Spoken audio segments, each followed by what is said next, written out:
Buenas tardes, le damos nuevamente la bienvenida al doctor José Badano. Actualmente funge como responsable científico del área de genética molecular humana en el Instituto Pasteur de Montevideo. El doctor ha participado como autor y coautor de múltiples publicaciones relacionadas con el síndrome de Bardet-Biedl y el día de hoy nos va a presentar el síndrome de Bardet-Biedl, bases clínicas y moleculares. Le cedo la palabra. Muchas gracias. Bueno, muchísimas gracias. Y bueno, de nuevo, muchísimas gracias por invitarme. Es un placer poder dar esta charla y espero que les sirva. Así que bueno, como bien se dijo, la charla va a ser, esta vez va a ser sobre el síndrome de Bardet-Biedl, tratando de cubrir un poquito, acá están el resumen de la presentación, un poquito introducir el síndrome, hablar un poco de las características clínicas, para después pasar a hablar un poco de la genética, no solamente de la identificación de genes, algo que empezamos a hablar en la primera charla de citopatías, de esos patrones de herencia un poco más compleja, de herencia oligogénica, hablar de algunos aspectos de bases celulares, o sea, pensar en la función de las proteínas en el contexto de las cilias, cómo eso explica un poco la genética y cómo, entendiendo la genética y los fenotipos, uno después al final terminar hablando un poco de las perspectivas en lo que es el tratamiento o avances en terapias. Entonces, un poco de historia para empezar a hablar de este síndrome. Fue descrito por primera vez allá por 1880 por los doctores Lawrence y Moon, con una familia que presentaba retinitis pigmentosa, obesidad y discapacidad intelectual. O sea, ya ahí ven, si recuerdan la charla de las simpatías, empiezan a ver esas combinaciones de manifestaciones clínicas o de fenotipos que son bastante características de las citopatías, en particular la degeneración de retina, la obesidad y la discapacidad intelectual son muy comunes. Ya más entrado entrado el siglo XX, en el 1920, 1922, en forma independiente, los doctores Bardet por un lado y Biedl por otro describen dos familias también con obesidad, con degeneración de retina y con polidactilia, que es otro de los síntomas característicos de esta enfermedad. En 1925, por tanto, se empieza a denominar este síndrome como síndrome de Lawrence-Moon-Bardet-Biedl, y no había un acuerdo completo de si eran exactamente lo mismo o dos síndromes separados. En un momento pasaron a ser dos síndromes separados, Lawrence-Moon por un lado, Bardet-Biedl por otro. Hoy día sabemos que básicamente hay mutaciones de los genes BBS en los dos, pero se nombra o se llama comúnmente a esta sinopatía como síndrome de Bardet-Biedl.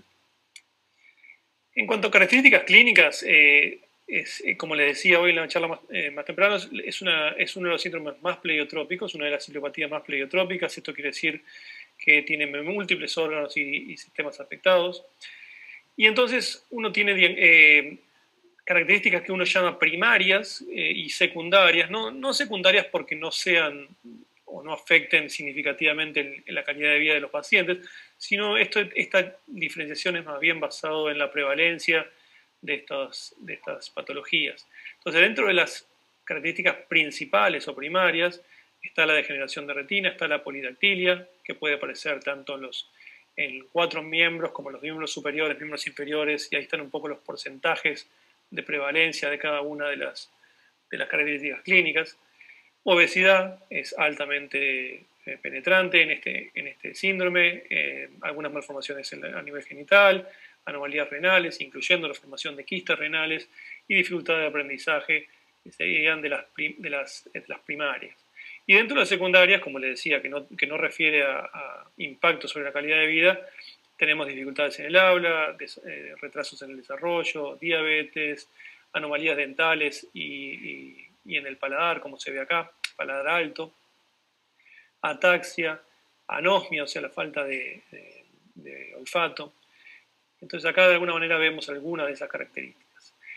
Y de alguna manera la forma de diagnosticar se ha establecido de que es básicamente ya sea o tres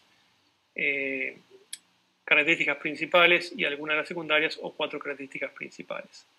Entonces, un poco el diagnóstico son 4 principales o 3 principales más 2 menores. De vuelta, menores no significa que no sean de importancia clínica. En cuanto a la prevalencia, este síndrome es un síndrome relativamente raro en poblaciones caucásicas. En Europa y en Estados Unidos alcanza una prevalencia de 1 en 100.000 aproximadamente. Si bien hay lugares, por ejemplo en la isla Newfoundland en Canadá, donde hay un efecto fundador y hay una prevalencia muchísimo más alta, de 1 en 18.000, así como en poblaciones de beduinos en Kuwait, que llega a estar en 1 en 13.500 calculado. Entonces, en cuanto a la genética, esta enfermedad fue históricamente considerada una enfermedad autosómica recesiva, lo que rápidamente con el clonado, el mapeo de genes, no con el clonado, sino con el mapeo de genes, fue rápidamente evidente de que había más de un gen que era responsable de la patología. Si bien allá por el comienzo de los 2000 todavía no se conocía la identidad de ninguno de esos genes, ya había al menos 6 genes mapeados para BBS. Entonces, un poco el orden se llaman BBS1 y la numeración responde a, en principio, la cronología de cuándo fueron mapeados y después cuándo fueron clonados e identificados. Hoy día tenemos 21 genes clonados hasta la fecha, sabemos la identidad de estos 21 genes y lo que habla de una alta heterogeneidad genética. Recuerden, esta es una característica de varias de las cilopatías y responde un poco, o se entiende si se quiere, cuando uno piensa en esa complejidad de vías y de proteínas que afectan a las cilias. Si uno piensa en complejos, si uno piensa en ese tipo de cosas, uno puede entender de que mutaciones en más de un gen que cumplen funciones relacionadas puedan causar la misma enfermedad. Y ahora vamos a ver un poquito más de eso. En cuanto a esos 21 genes, hay varios de esos genes que son o explican un porcentaje muy menor de los pacientes. BBC1 y BBC10 serían los más prevalentes, explicando el 51% y el 20% respectivamente de los pacientes en Europa y Estados Unidos. El BBC1 es, por lejos, el gen mayormente o más prevalente, mayormente mutado en pacientes BBS. ¿Cómo se diagnostica? Básicamente se diagnostica en base a la clínica, como recién les decía, y luego hay una confirmación molecular. En los inicios, esa confirmación molecular se daba por secuenciación de genes BBS individuales. En algunos casos se apuntaba primero a identificar variantes comunes. Hay algunas mutaciones que aparecen con una prevalencia bastante alta. Por ejemplo, en BBC1, una mutación muy prevalente es una metionina en la posición 390 por una arginina, la M390R. En BBC2, una tirosina en la posición 24 que pasa a un codeterminación y así sucesivamente. Entonces uno puede ir a mirar primero esas variantes, si bien hoy día el método de elección, dado las posibilidades de secuenciación que hay y los costos que ha alcanzado, los bajos costos que han alcanzado las técnicas de secuenciación de última generación, el método de elección pasa por la secuenciación de paneles de genes, donde uno puede tener una visión más completa.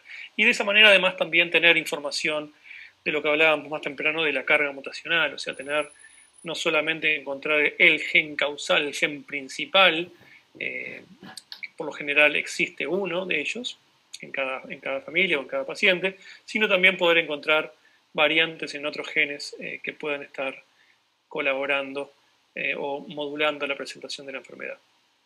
Con los desarrollos tecnológicos, con estos desarrollos tecnológicos se pasó de una confirmación molecular que rondaba el 40% de los pacientes a hoy día estar en el 80% de pacientes. Esto quiere decir que seguramente haya algunos genes BBS que siguen estando sin identificar. De la última experiencia, uno podría esperar de que los genes que vayan apareciendo van a ser genes que sean muy raros o que expliquen un número muy reducido de pacientes y de ahí un poco la dificultad también en identificarlos. En cuanto a esa interacción genética, un poco lo hablábamos hoy, pero es para mostrarles algunos ejemplos. Acá tenemos otra familia donde tenemos la genealogía tanto para BBC6 como para BBC2. Tenemos un paciente que está mutado en BBC6.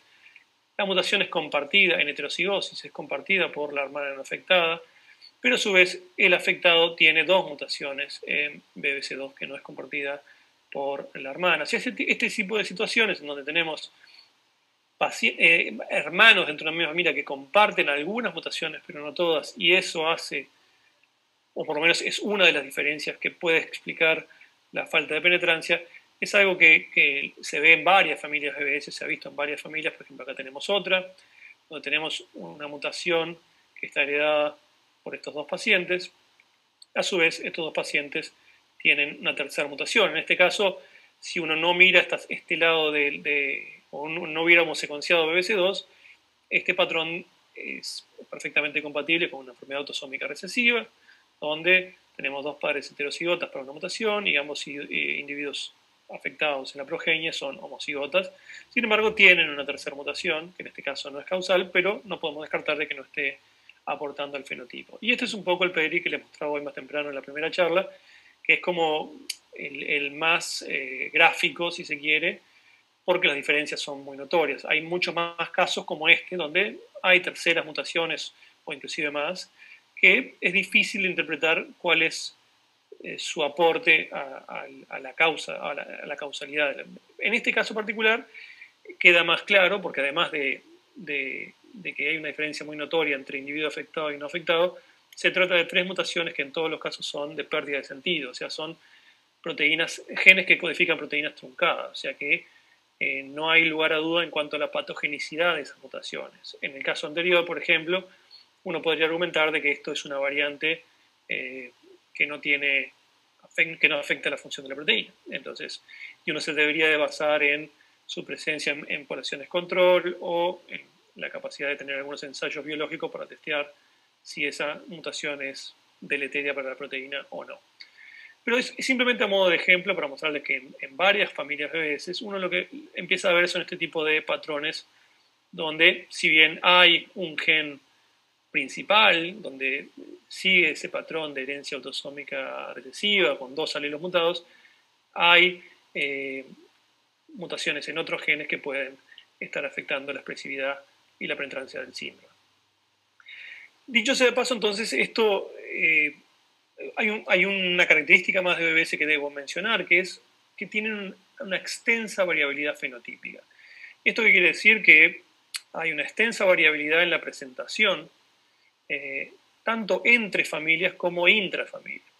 De alguna manera la variabilidad entre familias se pensó originalmente que podría explicarse porque justamente hay 21 genes que causan la enfermedad y podría pasar de que mutaciones en BBC1 generen una enfermedad que es un poco diferente a BBC2, a BBC3, a BBC4 y así sucesivamente. Esto ha sido muy difícil de demostrar, si bien a nivel de población hay algunos indicios, por ejemplo, que pacientes BBC1 tienden a tener una presentación menos severa. Si uno mira, por ejemplo, la edad de inicio de la degeneración de la retina o algunos parámetros metabólicos o la incidencia de la enfermedad renal. Pero es muy difícil hacer esas correlaciones genotipo-fenotipo donde uno pueda exactamente tener una correlación muy, muy fina. Y por otro lado, como les decía, hay variabilidad intrafamiliar que ya es mucho más difícil de explicar en cuanto a qué gen está mutado. Y esa se empieza a explicar o podría explicarse por esta carga mutacional que hablábamos, en donde, bueno, modificadores, herencia oligogénica, más efectos ambientales puedan estar incidiendo en la diferente presentación entre hermanos, por ejemplo. Como mencionábamos más temprano, en la primera charla, las idiopatías entonces son causadas por defectos en este organelo, que esta imagen lo único que quiere ilustrar de alguna manera es un poco la complejidad que tienen estos organelos. Son organelos sensoriales que además tienen un alto número de proteínas que están formando complejos, que están formando vías, que de alguna manera son necesarias tanto para la formación de la estructura como para el mantenimiento y para la funcionalidad de la estructura.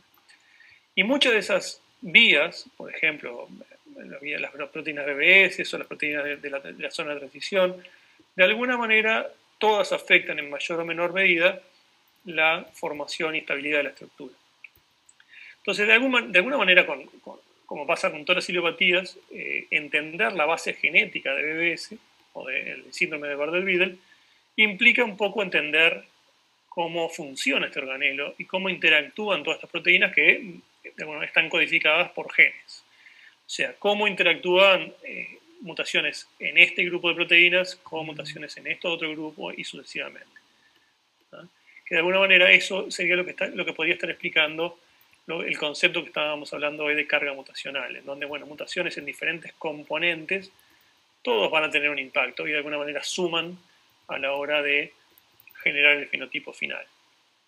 De alguna manera, en el estudio de los genes BBS, en la identificación de esos genes y la caracterización de las proteínas BBS, dio base para entender esos procesos genéticos o esos fenómenos genéticos que estábamos viendo. O sea, nosotros históricamente identificamos esos patrones de herencia oligogénica o de la necesidad de tener mutaciones en más de un gen previamente a saber las proteínas y qué es lo que hacían esas proteínas.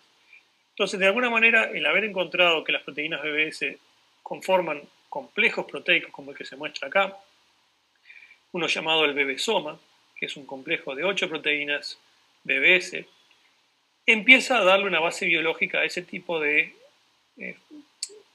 observaciones a nivel genético. De vuelta, imaginemos entonces que tenemos este complejo proteico, cuyo rol es un rol fundamental para el mantenimiento de las cilias. Es un complejo que su rol principal es transportar vesículas salidas del Golgi hacia la base de la cilia y hacia el interior de la cilia. A su vez, el bebesoma también tiene funciones en la salida de proteínas de la cilia. Y como mencioné al pasar hoy, vamos a entrar un poquito más de detalle, seguramente tenga funciones que van más allá de la cilia. Entonces, de alguna manera, este complejo, si nos centramos en este complejo, podemos empezar a entender esos patrones de herencia un poco más complejos. Si nosotros pensamos que, por ejemplo, mutaciones en BBC4 afectan a esta proteína que está acá, sabemos que existe BBC8, que además es similar en estructura a BBC4, que de alguna manera es posible, no digo que lo sea, pero es posible empezar a pensarlo como que puede haber una redundancia de funciones. Entonces, quizás en una familia necesito mutaciones en BBC4 y en BBC8 para poder tener un defecto de ese nivel. Y lo mismo va con otros grupos de proteínas, por ejemplo, BBC2, BBC1 y BBC7, son todas proteínas que son, y BBC9, son bastante similares entre sí, y así sucesivamente. Entonces, de alguna manera, la función de todas las proteínas BBS que han sido caracterizadas hasta la fecha resulta o termina mostrando un rol de estas proteínas a nivel de las cilias. En particular, muchas de ellas en la formación de este complejo bebesoma, que lo que hace, como les decía, es cubrir vesículas y transportar esas vesículas hacia la base de la cilia para que después puedan ingresar. Hay otras proteínas como BBS3 que ya actúan en el ensamblado de ese bebesoma sobre las membranas de esas vesículas, o sea que de alguna manera BBC3 afecta la funcionalidad del bebesoma. Hay otras proteínas BBC10, BBC6, 10 y 12, que participan en la formación del bebesoma. Otras, como BBC13, CEP290, que es BBC14, y BBC16, que participan en la zona de transición, o sea, presumiblemente actúan en la traslocación del bebesoma desde el citosol, desde el citoplasma hacia el interior. Recordemos que la zona de transición está en esta zona que actúa como poro, digamos, como filtro de las moléculas que ingresan a la cilia. Y, por ejemplo, BBC19, que se ha demostrado que sirve para mediar la salida del bebesoma de la cilia. Entonces, como verán, la gran mayoría de las proteínas BBS caracterizadas, todas tienen que ver de alguna manera con la función del bebesoma y a través de ese bebesoma de la formación y función de la cilia primaria como organelo. Si bien eso es real, también nuestro trabajo junto con colaboradores como Noran Salo en Estados Unidos, hemos mostrado un rol más amplio de las proteínas BBS, ya que excede un poco a las cilias, y uno lo podría marcar dentro de lo que sería el tráfico intracelular, o sea, de vuelta uniéndose a vesículas, pero no solamente llevando esas vesículas hacia la base de la cilia, sino también hacia la membrana plasmática. Entonces se ha visto, hay distintos reportes de proteínas BBS afectando al transporte de melanosomas, el transporte de receptor de leptina no solamente a la cilia, sino a la membrana plasmática también, como también el transporte del receptor de insulina a la membrana plasmática. Y, por ejemplo, esto es un trabajo nuestro mostrando que la falta de BBC4, esto es células donde se hizo un knockdown o una depresión de BBC4 por métodos genéticos, la localización de membrana que normalmente se observa para el receptor de Notch se pierde. Entonces pensemos entonces en las proteínas BBS como proteínas que afectan el tráfico intracelular, en particular el tráfico hacia la base de la cilia, ¿no? De alguna manera, cuando uno empieza a conocer la biología de estas proteínas BBS, empieza a tener respuestas en cuanto a esa genética, como le decía, ¿no? Entonces, resulta mucho más intuitivo entender esa heterogeneidad genética cuando, de vuelta, si uno tiene el bebesoma y tiene 8 proteínas formando el bebesoma, debería resultar intuitivo que la ausencia de cualquiera de esas 8 debería de generar un defecto en el bebesoma y, por tanto, la patología síndrome de Bardet-Biedl. Y esto pasa también para las proteínas que median la entrada del bebesoma a la cilia o el ensamblador de membranas. Entonces tenemos un grupo de proteínas, 21 hasta la fecha, que de alguna manera participan ya sea del mismo complejo proteico o del mismo tipo de función, del mismo tipo de vía. Entonces, en tener 21 genes mutados no resulta sorprendente, dado el gran número de proteínas involucrados en la función del bebesoma. Por otro lado, interacción genética, esto ya empezamos a hablarlo un poquito, pero bueno, si tenemos, de vuelta pensemos en el bebesoma como tal, si tenemos proteínas que tienen funciones parcialmente redundantes, podemos tener mutaciones en una que no alcancen para romper la función del complejo y necesitamos mutaciones en más de una, o podemos tener mutaciones en miembros del complejo y en proteínas que son necesarias para el ingreso del complejo a la cilia y de esa manera tener ese tipo de interacciones. Como les decía, esto a su vez abre la puerta, por lo menos, no digo que brinde explicaciones, pero sí abre la puerta para empezar a entender la variabilidad fenotípica. Como les decía, la identidad del gen, si bien todos participan en los procesos parecidos o similares, no necesariamente la identidad del gen y por tanto la proteína tienen 100% la misma función. A su vez, bueno, hoy lo hablábamos, el tipo de mutaciones es importante. No es lo mismo tener mutaciones de pérdida de sentido, o sea, falta total de una proteína, que tener mutaciones que hacen que una proteína no sea 100% funcional y que necesite de mutaciones en otros genes y en otras proteínas. Y es un poco el concepto de carga mutacional, que de alguna manera aplica a Bardet-Biedl y todas esas 21 proteínas que mencionábamos, como eventualmente a otras proteínas que puedan estar colaborando con la función de las cilias y no necesariamente con el bebesoma. Entonces, de alguna manera, conocer a fondo la función de las proteínas permiten también entender mejor la base celular de las diferentes manifestaciones clínicas y entender la genética. Entonces, un aspecto que hoy no hablamos en cuanto a entender las manifestaciones clínicas fue la obesidad, que la dejé reservada para hablarla acá. Bastante rápidamente la vamos a hablar, pero bueno, entender de vuelta la función de las proteínas nos brinda pistas sobre las patologías y qué es lo que las causa. Entonces, en el caso de obesidad en BBS, recuerden que en las citopatías la obesidad es característica de BBS y del síndrome de Alström, principalmente. Y en el caso de BBS hay dos hipótesis principales. Una es que cilias a nivel de neuronas hipotalámicas son disfuncionales por la falta de BBS y en esas cilias hay problemas de señalización. Eso es lo que lleva a que haya problemas en la localización y función de diferentes receptores en neuronas POMC, por ejemplo, y muchos de los cuales están involucrados en sensar señales de saciedad. Por lo tanto, tenemos lo que se ha demostrado para BBS es que a nivel de hipotalámico tenemos una disfunción de las cilias, una disfunción de vías de señalización como la vía de la leptina, el neuropéptido I, de serotonina, de melatonina, etc., por problemas de localización de esos receptores a la cilia y a la membrana plasmática. Y lo que tenemos entonces es un desbalance del eje de alimentación-saciedad. Y de hecho, si uno habla con los familiares de pacientes, el principal problema que ellos reportan es la hiperfagia, básicamente. Y esto es una característica que se recapitula a su vez en modelos animales. El principal, driver de la obesidad en BBS pasa por el lado de la hiperfagia. Si uno controla la hiperfagia, tiene buenos resultados controlando la ganancia de peso. Esto no quiere decir que las proteínas BBS y las cilias en particular no jueguen a su vez roles en otros tejidos, y por ejemplo en el tejido adiposo. Entonces, el tejido adiposo es un tejido muy interesante en cuanto a cilia se refiere, porque tenemos, si uno visualiza ese proceso en estos dos pasos, tenemos un preadipocito en donde las cilias están presentes y necesitan estar presentes para sensar, por ejemplo, insulina. Necesitan estar presentes para también activar vías como sonic-Hedgehog y Wnt, que son inhibitorias del proceso de adipogénesis.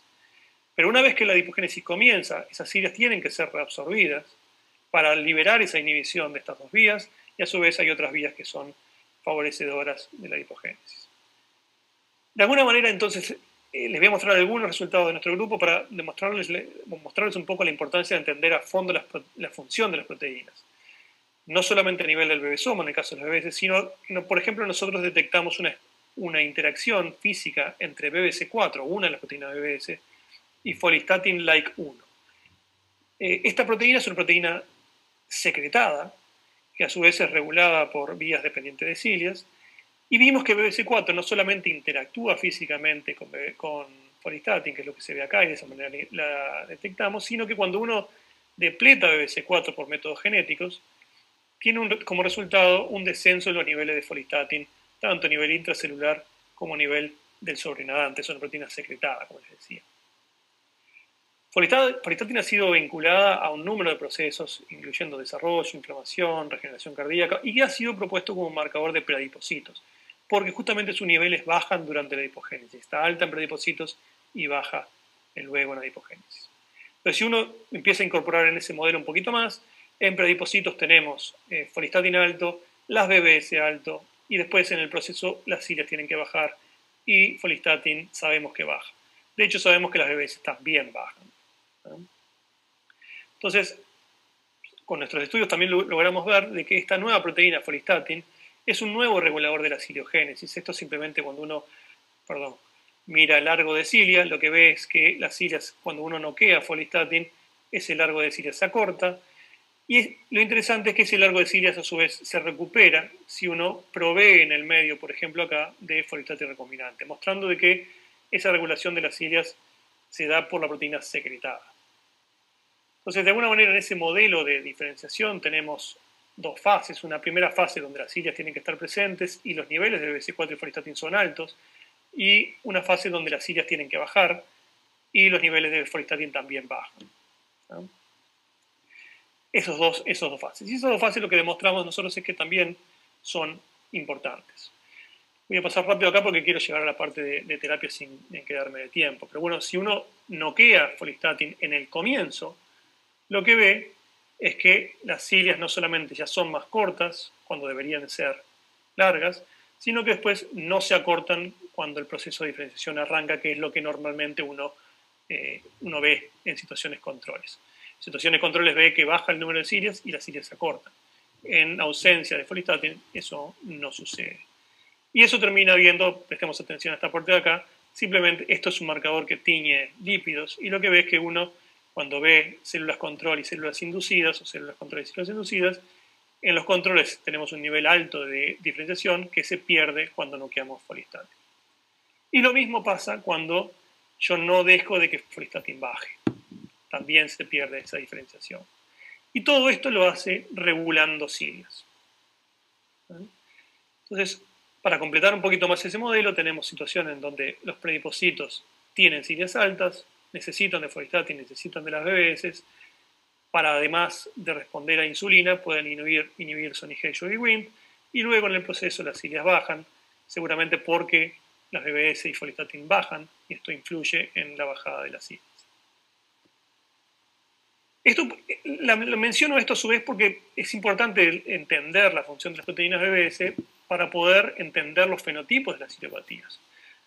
Es que las funciones de las proteínas específicas, las funciones específicas de estas proteínas, por fuera de las cilias pueden explicar diferencias en la presentación.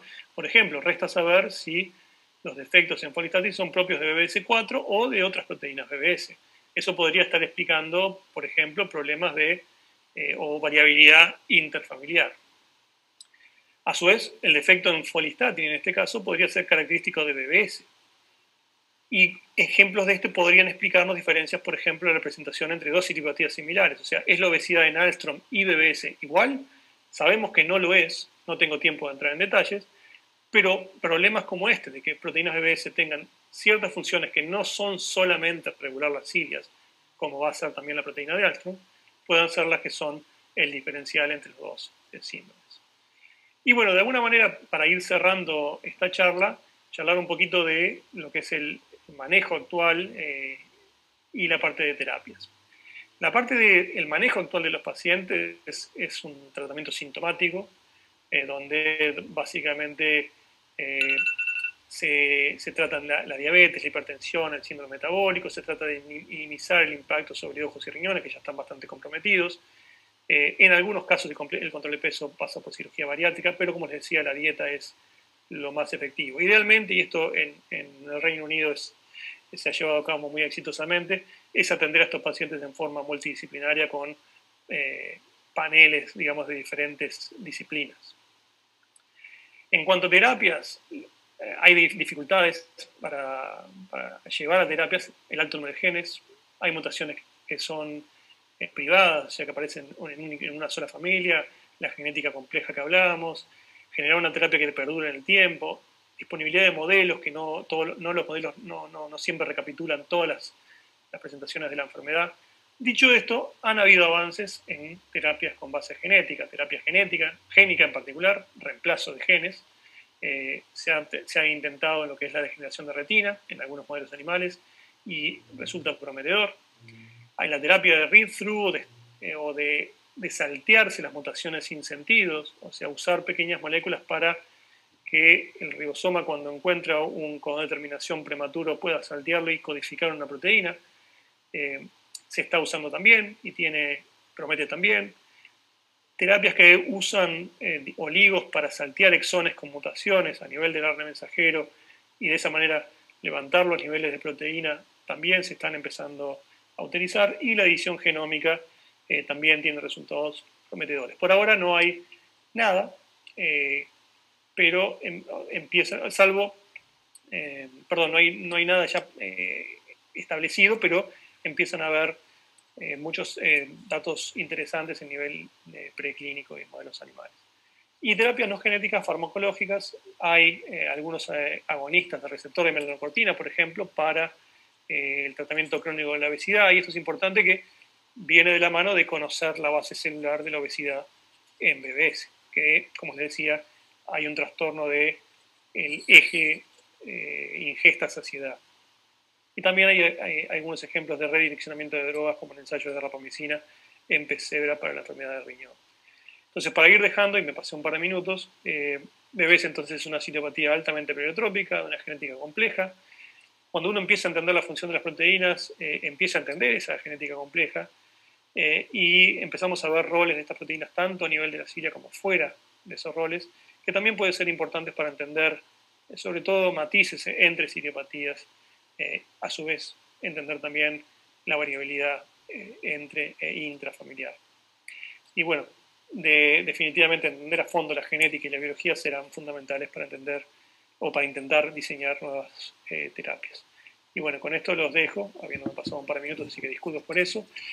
Muchas gracias por su atención y bueno, de nuevo, muchísimas gracias por la invitación.